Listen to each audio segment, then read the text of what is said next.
Well, welcome back to the Volvo Ocean Race. It is really and truly the grand finale right now. We're 2 days into Leg 11. There's one remaining, and yet nothing has been decided, Sally. What do you reckon? Yeah, it's pretty crazy. Cat and mouse out there. A lot of transitions everybody's going through, and we saw a little bit of shake-up last night. Yeah, this could go absolutely any way. And so we've got two red boats, as per usual, fighting it out tooth and nail, fighting for every single angry inch at the top there. So to get the inside perspective on that battle, we did calls into both of the boats to get their inside view. Also, we're going to have a little bit of a chat about the weather and the tactical options remaining in the race. Everything is still to play for. And then also we're going to finish up today with a call into Ken Reed, who's listening in. Hi. Hi, Ken. We're going to be coming to you shortly, and it's going to be nice to get his perspective on the race and the last miles and how they could possibly unfold. And finally, his bet for who's going to win. So I hope you're polishing up, Ken. Anyway, let's have a look at the live positions out on the water right now. So zooming in towards the coast of Norway, well, there's been lots of back and forth, and indeed just in the last few minutes while we were preparing the show, it is Mapfre that have taken the lead over Dongfeng Race Team. And some pretty strange squiggles up there. We've got Turn the Tide on Plastic and Sunkenkai Scallywag up to the north. Yesterday we saw that position reversed, but over the course of the evening, the young rookies, well, not so rookie after 44,000 miles of ocean sailing, ground down the Hong Kong boat. We've got the Dutch battle in the middle. Again, a reversal of fortunes with AXO taking advantage over Team Brunel. And Sally, that happened relatively recently. It sure did, and you can kind of see the track there, the yellow track, Brunel, where they made kind of what I would say a last-minute decision to actually tack in this big header and go around above the TSS and split a little bit, get a little bit of gauge off the leaders. I think the header came at a tough time for them where they had to make kind of a last-minute call and maybe sail a little bit extra distance, give up the one place to AkzoNobel and hope that they get some separation on the leaders. So still stuck together, and just to draw your attention again to the red box, the TSS, or the traffic separation zone. This is a big no-go zone put in place by the race committee. Now, I just wanted to highlight that for you because they are going to come into play again later in this leg and may well define the future for the leaders at the moment. Let's have a look at them in third place. Again, as yesterday, we saw Vestas 11th Hour Racing kind of tucked in, and they're closing up on the leaders. They are much more in play than they were yesterday. Dongfeng Race Team just recently overhauled by Spanish team Mapfre. Indeed, that is so recent that in the call that I placed recently with Dongfeng Race Team, I spoke with Jack Boutel. I asked him how they're managing the pressure, and as you can see over their shoulder, they've still got Mapfre behind them. Yeah, it's been pretty much like that with them since a couple of hours after the start. Been very close with them the whole way, so we've had good moments and sort of bad moments, and I think each of us has sort of been yo-yoing between each other, but so far we've managed to sort of keep in front of them, which is nice. Just got to keep doing that, and a bit stressful at times, but it's last leg, and it was always going to be like that. So. Now, I don't want to add extra pressure on your shoulders, but the whole world is watching right now. Are you focusing on the big picture of trying to win the race overall, or are you just fighting for every meter and not thinking about what's waiting for you at The Hague? No, I think we're just taking it step by step, and that's all you can really do. If you think too much, it gets a bit much, but I think we're just sailing minute by minute and doing the best we can and trying to have fun in quite a hard leg. I think everyone's probably slept about an hour and a half since the start, so everyone's pretty buggered, as you can imagine. But no, there's always a bit of stress and moments like that. You can't avoid them. It's high stress situations, but I think everyone's pretty calm still in general.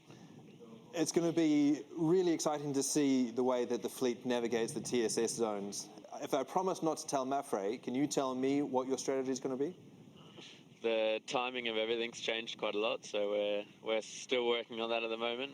There's no decisions been made on it yet. I think at the moment we're really just trying to get through this light wind patch and then once we're sort of into the breeze, we'll have a bit better timing sort of for the end and all that sort of thing, and we can make a much better decision. Whereas now we don't really know exactly when we'll get out, when we'll get into the good breeze further to the west.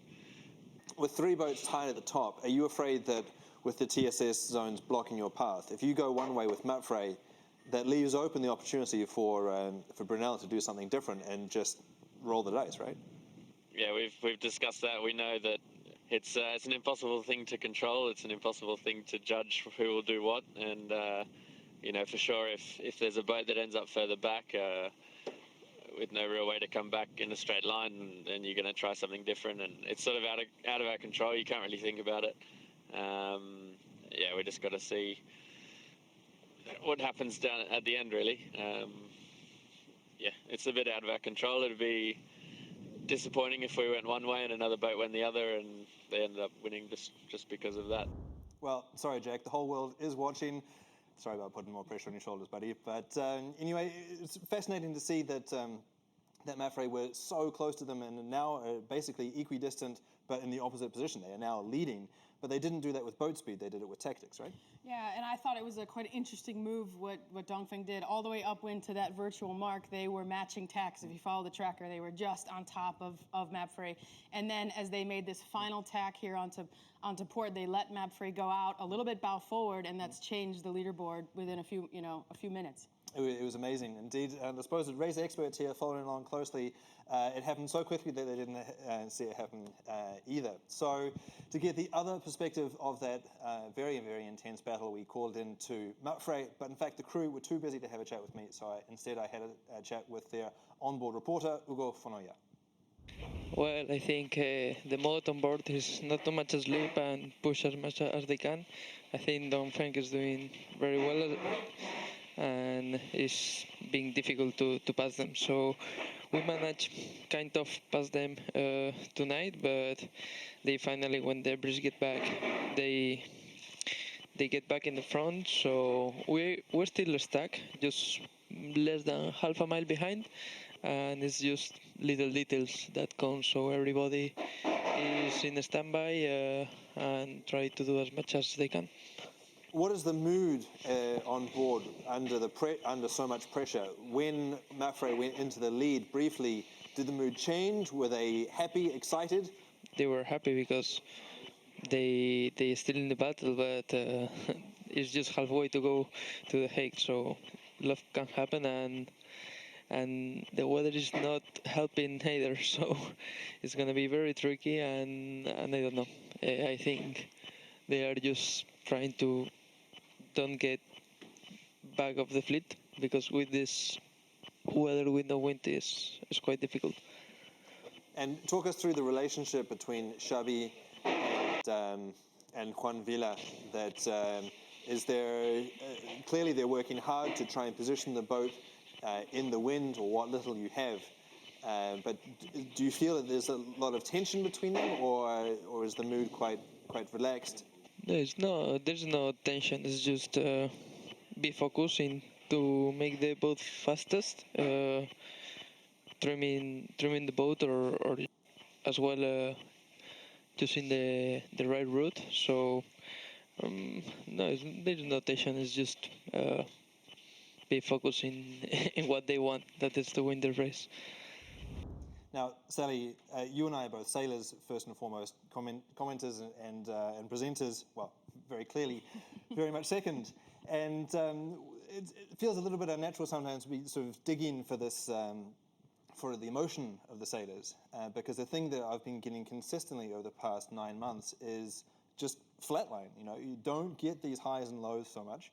And it's incredible to hear from Hugo, his read on everybody. It's calm, focused on the job, and not getting carried away with emotions. Yeah, and I think he has the best seat in the house to kind of, gauge how everybody's feeling on the boat. And to me, it's super interesting that of all the personnel on the boat, he's the only one with a free minute to have a chat with us here and give us an insight. And that just it speaks loudly to the intensity on board, to everybody taking their role and their job super seriously. Yeah, no, and not sleeping either. So that's going to be a tough one to balance. Now, that's the tough battle at the front. Let's have a look at how they got there. Let's wind the clock back to the start in Gothenburg. Oh, here we go. We had Mapfre have to make an extra tack out, starting really behind the fleet. A little bit of powering over the top as Sinhunkai Scallywag and Dongfeng and Axel Nobel had great starts, leading, and everybody just following in a line until they get to this turning mark, and then it turns on the upwind tactical game.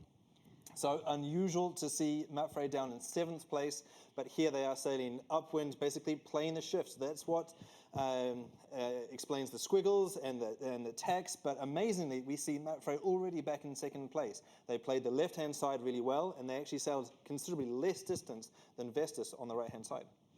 Yeah, they did a great job of being conservative there and playing and sticking to their side and getting back to the front of the fleet.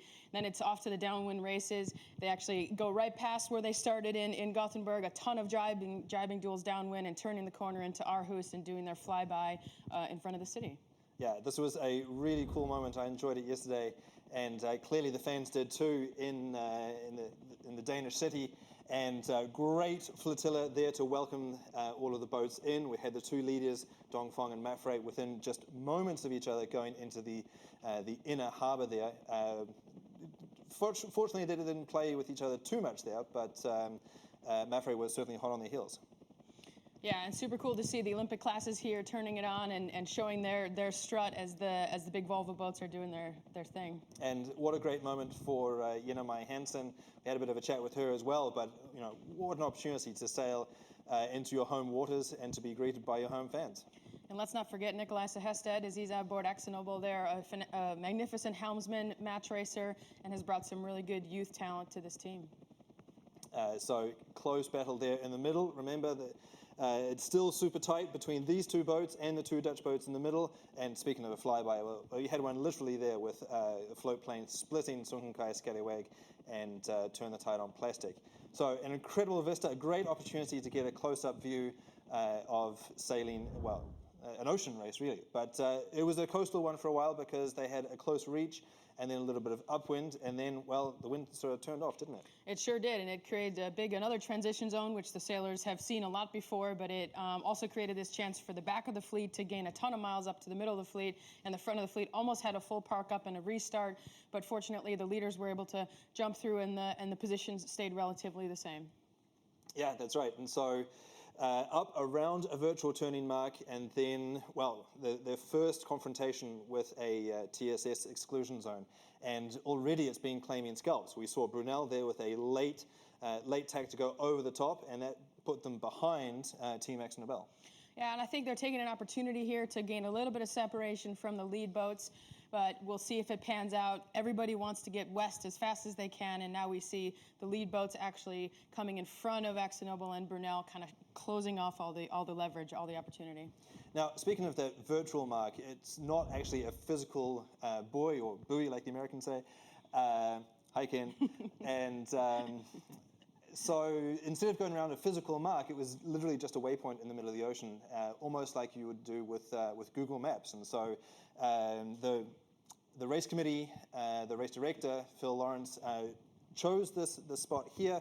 It sort of kept them out of the worst of the light winds, and sort of kept them on track for their arrival into The Hague. But let's not forget that we talk a lot about the 2 red boats at the top, but there's that 3rd one close in behind Vestas 7th Hour Racing. Let's have a look at their take on sailing around an imaginary mark in the water. Aarhus got the 2 red boats tussling for the lead. Completely closed to ferries. We're fending off a few duckies behind us. Yeah, I know. It's just right there.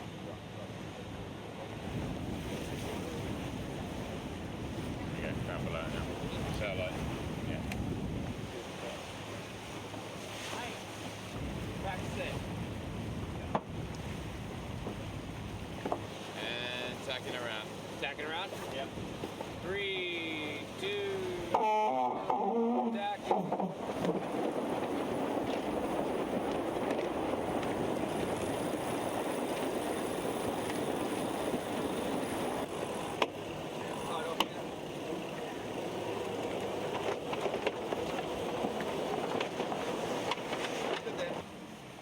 I'm just trying to figure out where this marking rounded what is.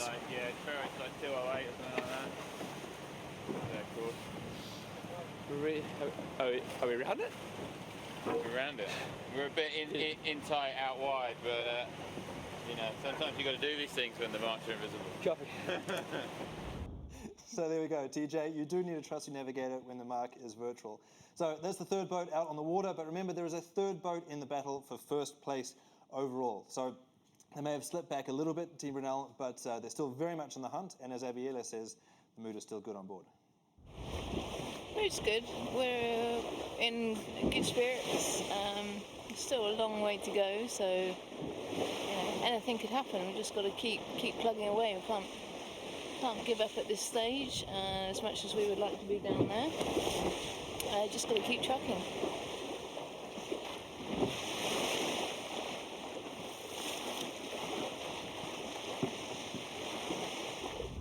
So she's looking pretty resolute there. You've shared a leg on board with her. Can you talk a little bit about Abby's spirit? You know, you've had some tough times on Brunel, but they've always fought back. Have some tough times on Brunel, and I've shared more than a leg. I've shared a whole race with her. Well, that's but true. yeah, she's she's super resilient. But Abby is calm and motivated. She's just going to keep her head to the grindstone, as everybody else on board. And you can see them already looking for these little opportunities to gain, and that's all they're going to do. We've seen them come from behind before, so Brunel fans, let's keep our fingers crossed. Well, fingers crossed indeed. There are opportunities, and indeed, let's have a look at the weather coming up to see what opportunities may remain for them. Well, if we look at the overview here and roll the clock forward to where we are now approximately, so if we pause there, then the fleet will be sort of working their way out to the west. This is approximately where they are now. Now, earlier I had a bit of a chat with Gonzalo Infante, the meteorologist, and he was talking to his buddy and former CEO, Knut Frostad, who was saying, obviously he's Norwegian, he knows this coast incredibly well, and he says that absolutely, when you've got a northwesterly and you're in the southern Norwegian coast, then the play is always punch out to the left-hand side, punch out to the west, get the new breeze, and then you can do anything else. Otherwise, you're not going to lay the Danish coast. Now, if we roll forward a little bit up to 1900 or so, we should see them on a broad reach down, and we'll stop there again, Digby. This spot here is where we're hoping to get a helicopter over the fleet. So we've had one flyby with the Aarhus, well, flyby, but we didn't really get the opportunity to see the boats fully powered up, absolutely sending it. This is our opportunity. We're going to be checking in with you later and hoping that the helicopter can get over there with live images. But really, Sally, this is a critical moment, and it could be the decision that determines the overall leg. Do you go left or right of these obstacles waiting to catch you out? Yeah, and I think it's going to be a lot of decisions made on the angle of what they're going to be sailing into here. And they're obviously looking for the fastest point of sail all the time. So it just depends on what they're set up for and how they're going to make those decisions. Yeah, and so bit tricky here because we've got the evolution of this high pressure zone here. So as per usual, blue means not cold but light winds, and so you've got these sort of winds circulating around like this. So you've got strong breeze in the middle here, but we'll pause there again, Digby. The optimal route from the Danish coast to The Hague is basically, well, let me try that again so I can prove my point. It goes basically through that TSS, that exclusion zone, and so you've got this opportunity of going either on the course right, on the left-hand side here, or quite an extreme option that is actually favoured. We've been crunching the numbers here in the race control, and we think that the favoured route is this one here. However, it is a narrow corridor. You've got basically a whole day of sailing down a narrow corridor, and if you get stuck in there and the wind shifts in a way that's unexpected, then you could be, you could have all of your chance evaporate.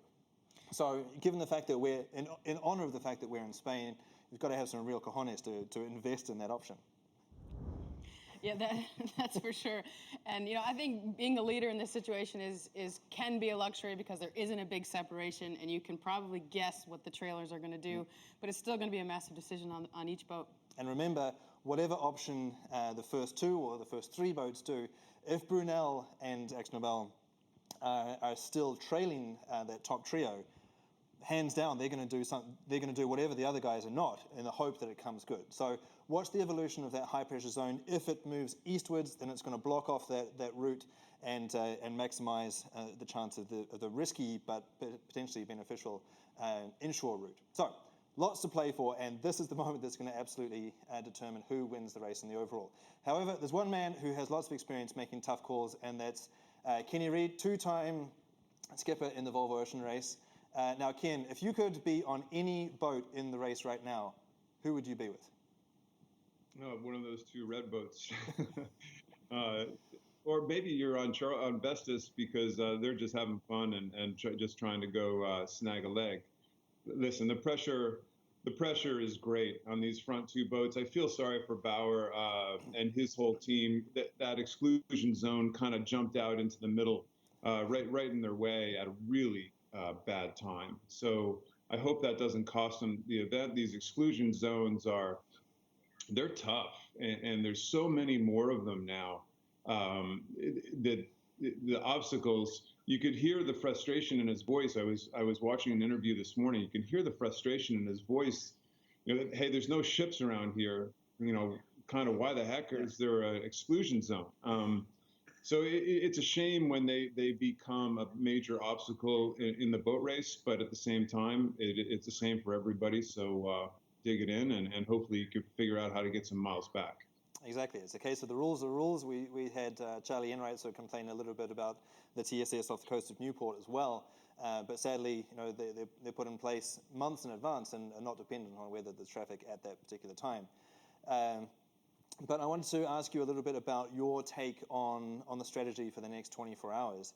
That you've got this high pressure zone moving eastwards, potentially closing off the option that's closer to the rum line. Would you invest in that coastal route?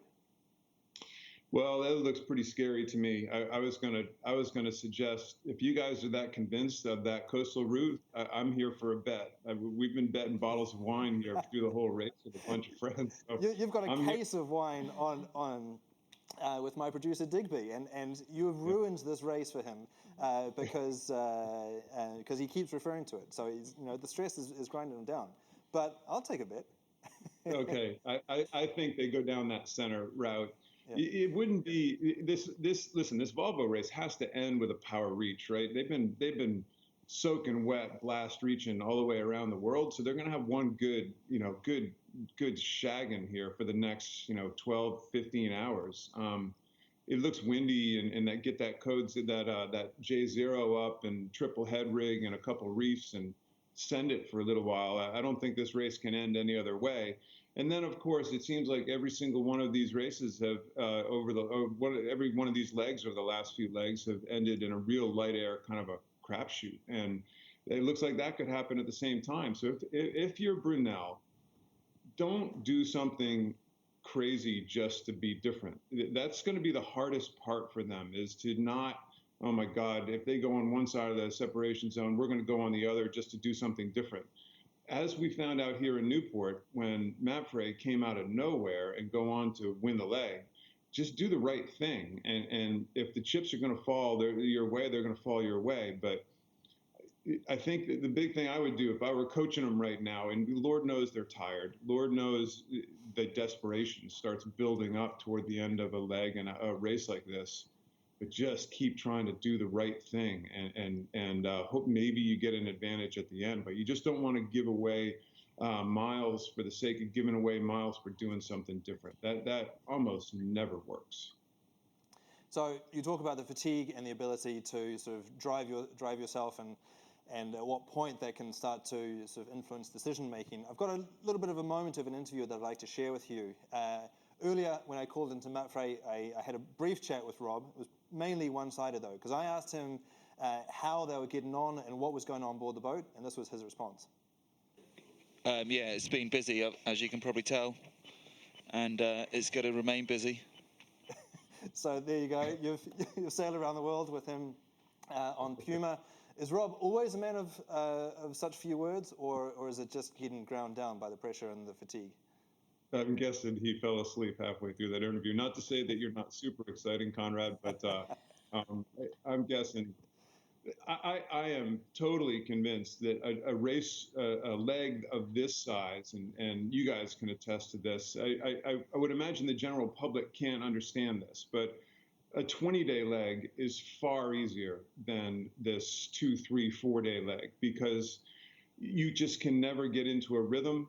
As you can see, the boats are literally meters apart. You just can't get yourself into that sleeping cycle that is the refreshing, that cycle that you need to just keep your wits about you. So there's so many tacks and so many jives, and every meter being so critical. These are hard legs, and these guys are going to be whipped by the end of it. And yeah, I've never heard Rob so well spoken, quite frankly. Kenny, I have a question for you. As skipper of like so many teams, we've just talked about all the different dynamics of this leg. It's so short. It's about the inches. What do you do with your team, like team dynamics? Do you change a bit of how the roles are on the boat, how you interact with each other? How do you pace out the team, and what are some of these changes that these teams are doing to make it to the end of this race? Well, you have to force people to sleep at times. That was always the hardest thing, that it was too easy to work yourself into a frenzy and to think that every moment is crucial. You got to keep thinking towards the end. You still got a long race to go. These guys got, blast reaching for 300 plus miles to go. So I always remember kind of forcing people, we got to get some sleep here, you guys. I love the adage, you can sleep at the finish, or you can sleep when you're dead. Guess what? You can't function properly without just a little bit of sleep, and so keep pushing that. The other thing is, I think, to keep that rhythm, to keep your, we used to have a really strong steering program of when people steered. Only at the very end of the race, in the last, let's say, 12 hours, would we break out of that steering system. We might find a couple guys that were quite fast in a certain condition and kind of force them to double dip on steering. But again, keeping that rhythm going, knowing they still have a long way to go. They have this upwind, it's wind attack in that high, and then it's putting the hammer down. It's going to be a couple key sail changes. And then, like you guys said before, that traffic separation zone. Just try to keep your natural rhythm on board the boat, and don't panic. Don't get too high. Don't get too low. And understand there's lots of opportunities left. It's a 300-mile leg, right? From now on. So for most people listening right now, that sounds like a long way. For these guys, it sounds like about an hour and 10 minutes, and you're going to be at the bar. So. Yeah, they gotta just figure out how to keep their wits about them and keep things as normal as humanly possible. Now, Ken, last time we spoke, I asked you this question, but I'm going to benefit from this opportunity again. Looking at how tight this is, looking at how pure this is as an absolute bare knuckle match all the way to the finish, do you wish that you were out there now? Right, for the last 300 miles, yes. So if I could get beamed in right now, then it couldn't get more fun than that. I'm not sure the previous 50,000 miles looked pretty hard, but no, this is what we all play for, right? This is why we all love sailing and love the sporting aspect of it. It's phenomenal. Those shots you guys were showing earlier with the one boat right over the shoulder of the other boat, and then nobody even knows, but oh my God, there was a pass 10 minutes ago, and how did that even happen?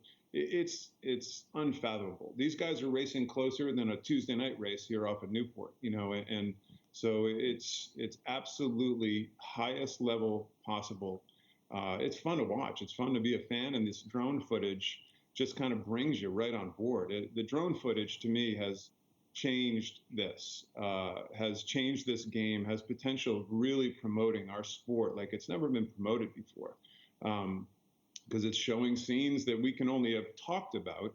And I think people kind of get sick of people like us talking about how cool it was or how windy or how hard. And all of a sudden these drones are showing it. And it's like, my goodness, you guys weren't kidding. You guys weren't lying. That looks like it really sucks out there. Wow. Yeah. Well, so anyway.